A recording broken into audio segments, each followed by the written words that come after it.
Repórter Eco de hoje, você viaja com a nossa equipe à região de Mangue, da Costa dos Corais, no Nordeste brasileiro, para acompanhar o trabalho de preservação do peixe-boi marinho.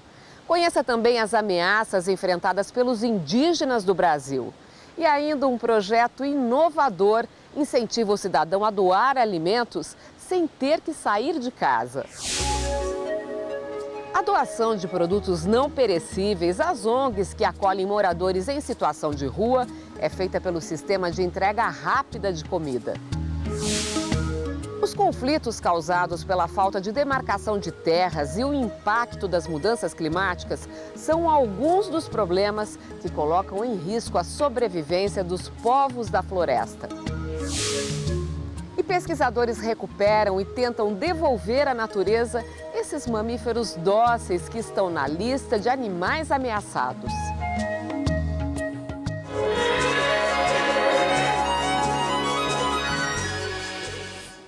Um projeto inovador ajuda o cidadão a doar alimentos não perecíveis para ONGs de assistência social. A ideia é aproveitar o serviço de entrega de comida a domicílio dos restaurantes para recolher as doações.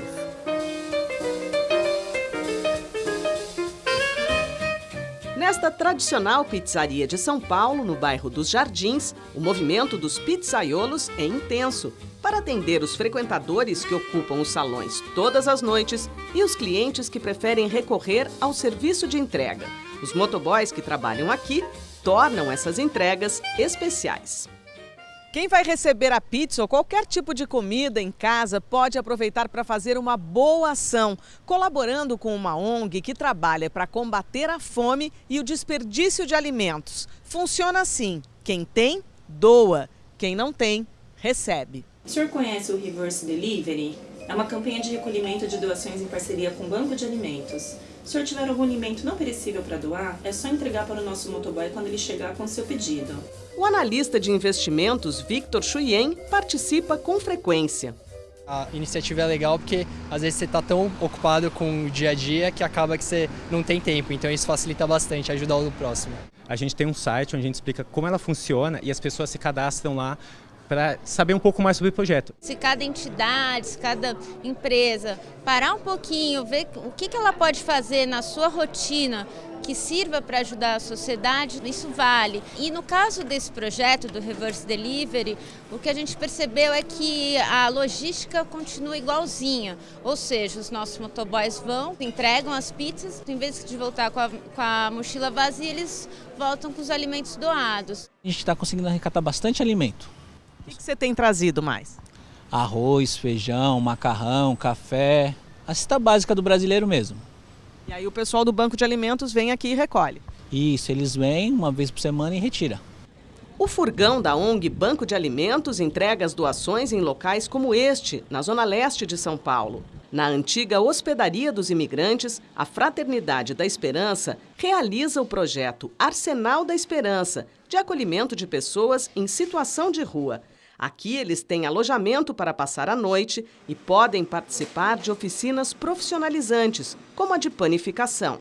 Esta casa, sendo uma casa que acolhe todos os dias 1.200 pessoas, então todo dia tem que produzir quase 3.000 refeições, entre o café da manhã, janta ou almoço.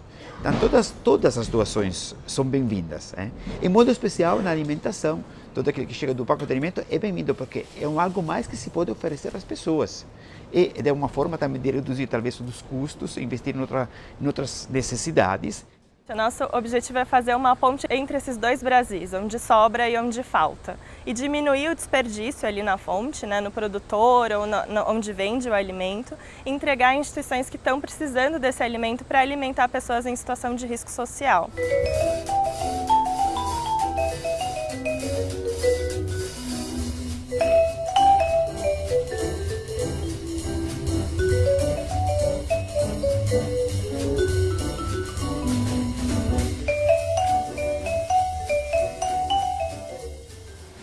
Você acompanha agora alguns dos fatos e pesquisas na área de meio ambiente que tem destaque aqui no Repórter Eco. Estudo publicado na revista científica Nature mostra que o aquecimento global interfere na formação de nuvens. Elas regulam a temperatura da Terra, enviando para o espaço parte da radiação emitida pelo Sol. Mas desde 1980, a distribuição de nuvens no planeta vem sendo alterada. A nebulosidade diminuiu nas áreas temperadas e aumentou nas regiões secas subtropicais, por exemplo, no norte da Argentina e do Uruguai e sul do Brasil. As mudanças climáticas causam a morte maciça de manguezais na Austrália. Pesquisas aéreas e por satélite confirmaram que milhares de hectares de mangue foram desfolhados e estão mortos. O período de seca prolongado é uma das causas principais da destruição do ecossistema, considerado o berçário da vida marinha. O orangotango da ilha de Bornéu, maior primata da Ásia, pode desaparecer. 100.000 exemplares da espécie estão em perigo crítico.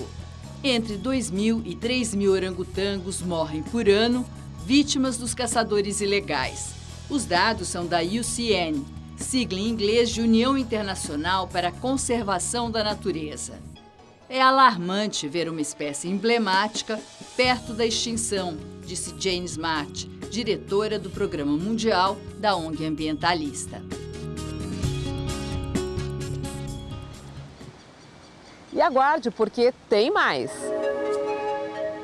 Você viaja com a nossa equipe à região de Mangue da Costa dos Corais, no Nordeste brasileiro, para acompanhar o trabalho de preservação do peixe-boi marinho. E a seguir, uma rica diversidade cultural ameaçada. Os povos indígenas do Brasil que conhecem e respeitam as leis da natureza enfrentam conflitos pela falta de demarcação de suas terras. O Repórter Eco volta daqui a pouco.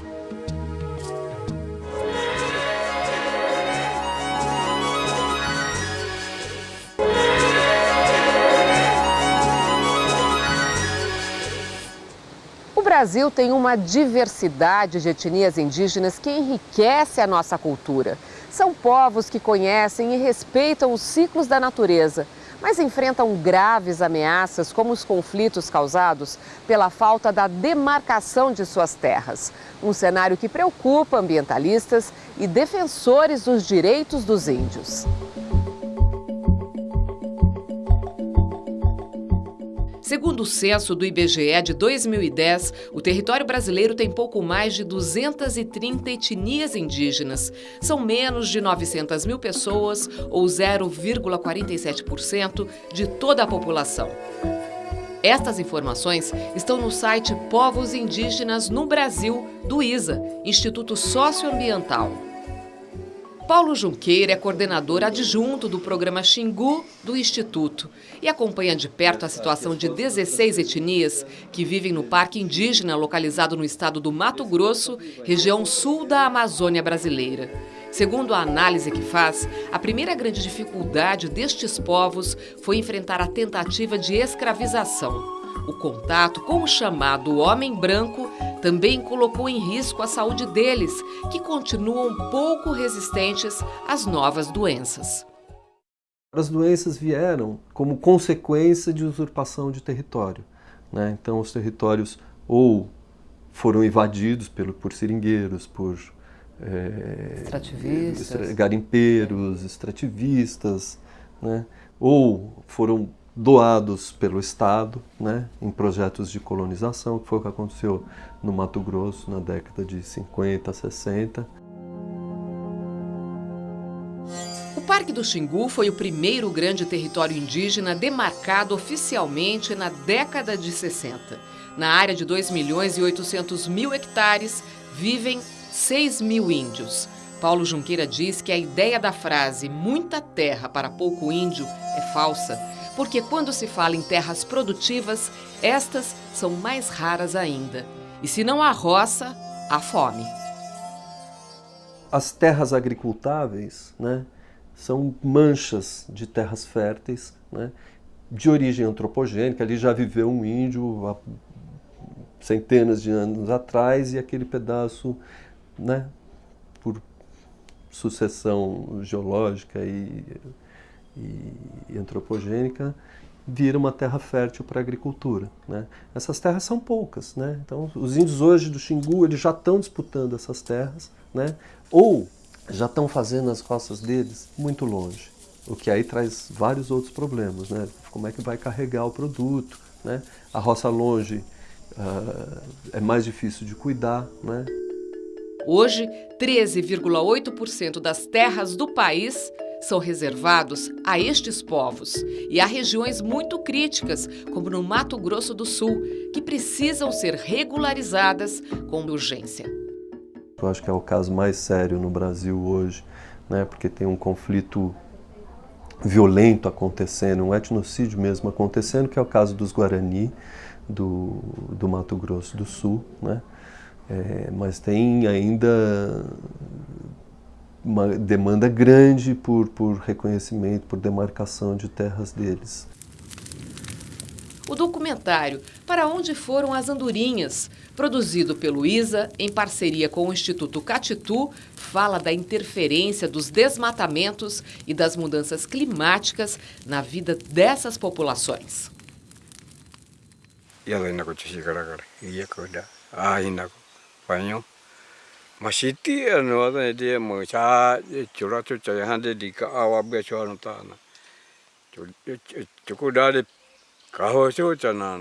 Tem uma questão assim que eu acho que é a mais grave, né? É um grande problema, foi um grande problema em Roraima esse ano, foi um grande problema em vários lugares do Mato Grosso, que é o fogo, né? Os índios sempre usaram fogo, sempre souberam usar o fogo de uma forma controlada, né? Então, o desmatamento no entorno das terras indígenas, o clima mais seco, está fazendo com que o fogo perca o controle. Paulo Junqueira faz também uma reflexão quanto ao futuro das novas gerações indígenas, que estão crescendo, segundo os últimos levantamentos do país.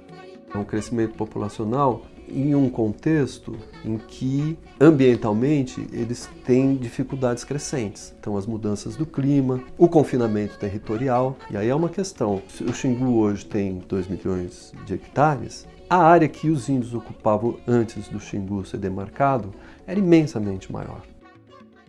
Eles também estão se organizando para viver nesse novo contexto, né? A esperança, né? Deles se aprenderem a viver nesse nosso novo mundo, né? E com o contato mais intenso.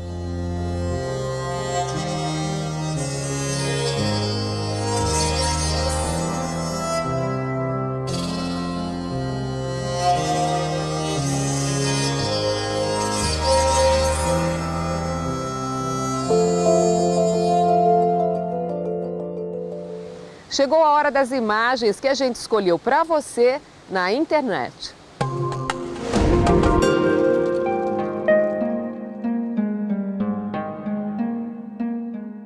O curioso processo da metamorfose. A borboleta é um ser vivo que passa por uma transformação completa do corpo. O fenômeno, que parece mágico, acontece em 4 fases. Primeiro o ovo, depois a larva, a pupa e, por último, no estágio adulto, a borboleta. Dentro do ovo, a lagarta, ainda inativa, vai desenvolvendo as células que irão formar o inseto. Por um mecanismo interno acionado, quando surgem as condições ideais do clima, a lagarta, chamada de larva pelos cientistas, desperta e eclode do ovo. Faminta, ela passa a devorar folhagens. Vai ficando cada vez mais gorda e comprida por meio de uma série de mudanças de pele. Um dia, a lagarta para de comer. Então fica pendurada de cabeça para baixo em um galho ou folha. Tece um casulo de seda ao redor e vira uma crisálida. Dentro da pupa, essa cápsula protetora vai acontecer a metamorfose. A lagarta libera enzimas que dissolvem todos os seus tecidos. Um grupo de células organizadas, conhecidas como discos imaginais, vai sobreviver à digestão. Esses discos usam uma espécie de sopa rica de proteína para fazer uma rápida divisão celular. Então surgem as asas, antenas, olhos, pernas e órgãos genitais do inseto. Terminada a mutação, a borboleta rompe o casulo, abre as asas e voa. Vai se alimentar do pólen das flores e se reproduzir, gerando novos ovos, que serão depositados nas folhagens. Terá uma vida curta, entre 2 semanas e 1 mês, exceto a borboleta monarca, que chega a viver até 9 meses para migrar do México ao Canadá. Um inseto indicador da saúde do meio ambiente, que sempre fascina os apaixonados pela natureza.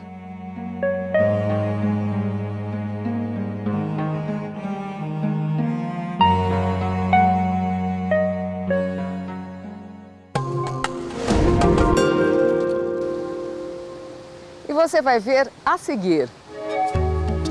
A nossa equipe de reportagem viajou à região de Mangue da Costa dos Corais, no nordeste do Brasil, para registrar o trabalho árduo de preservação do peixe-boi marinho. O Repórter Eco volta logo mais.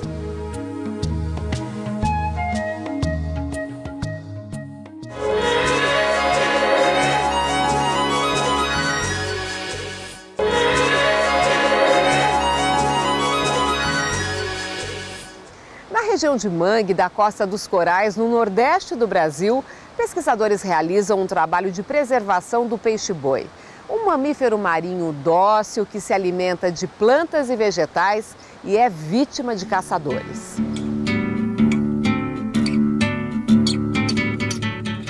Quem antes vivia da pesca de espécies marinhas, hoje navega em águas calmas que avançam pelo manguezal. Os jangadeiros do município alagoano de Porto de Pedras levam diariamente turistas do Brasil e do mundo por uma rota ecológica no rio Tatuamunha, que na linguagem indígena significa muito tatu. O rio, conhecido por abrigar o peixe-boi marinho e também o mangue, está dentro da área de proteção ambiental Costa dos Corais, criada em 1997 para proteger ecossistemas costeiros entre o sul de Pernambuco e norte de Alagoas.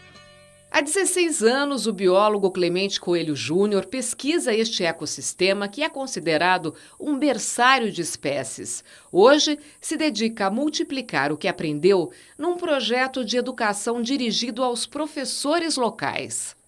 Esse ecossistema ele tem uma importância fundamental porque ele é um corredor ecológico. Existe a conectividade entre o manguezal e os ecossistemas marinhos, como, por exemplo, os recifes. Os corais eles protegem a linha de costa e permitem que o manguezal se desenvolva.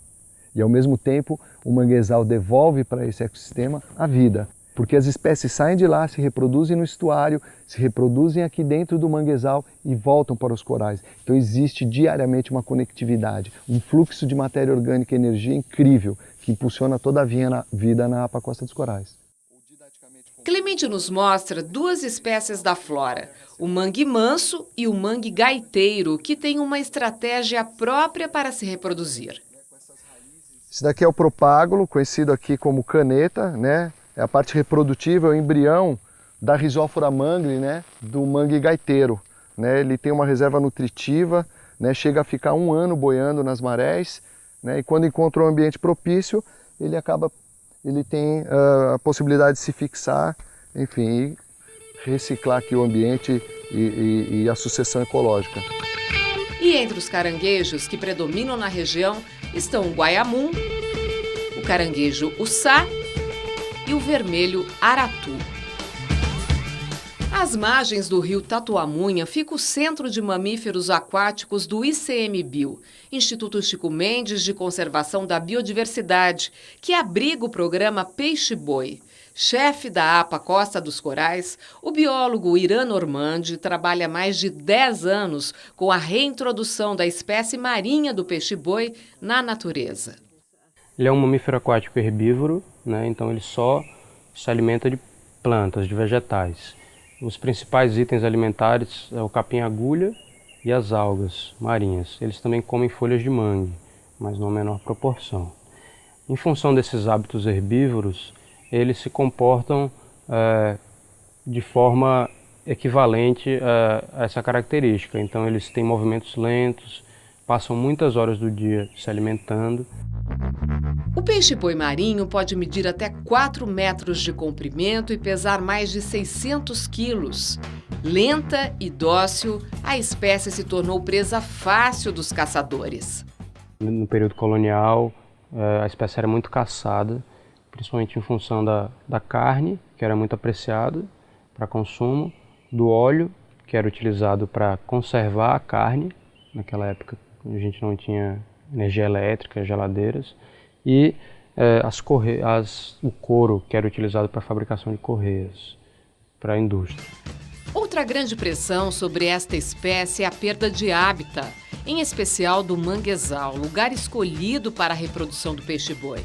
Com a destruição desses ecossistemas, as fêmeas vão ter seus bebês no mar. Alguns desgarram, encalham na areia da praia e dependem exclusivamente de um resgate para sobreviver. Primeiro, a gente tenta uma reintrodução imediata. A gente tenta devolver o filhote para a mãe. Na maioria dos casos isso não é possível. Então a gente tem que levar ele para um centro de reabilitação. Os animais passam de 3 a 4 meses no recinto de aclimatação que fica nas águas do rio. Aqui, aprendem a conviver com a variação de maré e com outras espécies que vão encontrar no ambiente natural. Os alimentos são presos a uma corda para dificultar a vida do peixe-boi e garantir o sucesso quando ele estiver em liberdade. A gente coloca um GPS, ele recebe um cinto preso ao pedúnculo da cauda e um transmissor flutuante. Esse transmissor está coletando as coordenadas geográficas e nos enviando através do satélite. Então, os pesquisadores aqui, a gente consegue mapear esse deslocamento e saber se os animais estão se adaptando ou não. Entre o Piauí e Alagoas vivem cerca de 1.000 indivíduos dessa espécie, que saiu da categoria criticamente ameaçada para a categoria em perigo da lista brasileira de animais ameaçados de extinção. O biólogo admite que ainda falta muito trabalho para eliminar o risco de desaparecimento da espécie, mas comemora os resultados alcançados até agora.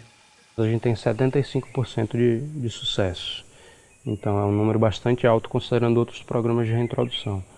E a gente atribui isso a esse manejo intensivo, monitoramento intensivo pós-soltura, o resgate de animais que porventura não se adaptaram e têm uma segunda chance de soltura.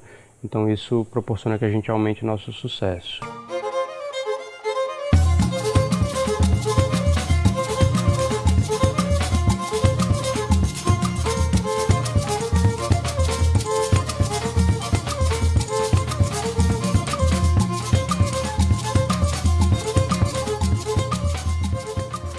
E você pode rever as reportagens pela internet. Anote o nosso site, tvcultura.com.br/repórtereco. Também pelo youtube.com/repórtereco, TV Cultura, tudo junto. E não esqueça de curtir a página do programa no Facebook. E a gente encerra hoje com uma frase do famoso oceanógrafo francês Jacques Cousteau. Tenho esperança de que o maior conhecimento do mar, que há milênios dá sabedoria ao homem, inspire mais uma vez os pensamentos e ações daqueles que preservarão o equilíbrio da natureza e permitirão a conservação da própria vida. Repórter Eco, até o próximo programa.